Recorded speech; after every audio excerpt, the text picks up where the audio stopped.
Ал енді ардақты ағайын, мінекей Нұртасадан бастап ұлдары келіндер тілек арнап жатыр. Алып анадан ат биеден туады деген ғой, осы алыптарды неге алып келіп жатқан. Гүлзира ханымға бір құрмет көрсетіп қойсаңыздар, егер де шаршамасаңыздар.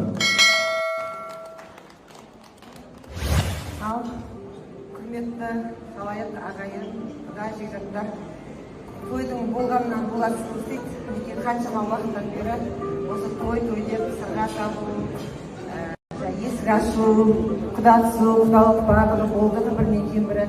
Мінекей өзіміздің тойға да жеттік. Ал енді заңғарым, менің кішкентай ғана жүрегім өзінің қолына құсын қондырып жатыр.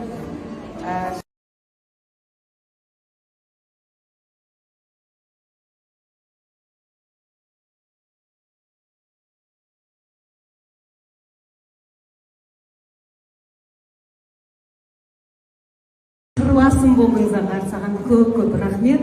Жібека, енді балаларды туа берсең болады, міне нянькалар саған дайын. Сезіммен алау, нарыл, қарай кісі жеп балаларыңа. Бірлі-шүбірлі болыңдар, бақытты болыңдар, жандарыңыз. Енді сезім, сен өзің тілегіңді айтағына, е?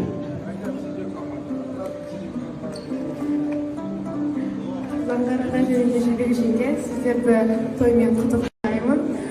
Заңғар аға, сізді шын жүрекпен мен жақсы көремін. Және де сізге бақыт, көп жас және де өткенін тілеймін. Себебі сіз маған өте жақын ағам сияқтысыз. Және де мен сізді өте ағамсыз. Мен сізді өте қада жақсы көремін. Жібек жеңге, сіз маған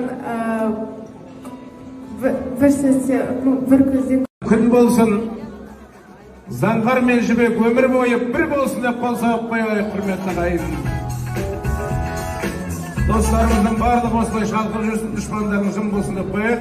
Ал енді қазір осы өнер адамдардың ішіндегі орны бөлек талай әндерді жазып, тарихта қалдырып жатқан азаматтың бірі ғой, Арман Дүйсенов ағамыз бастасын.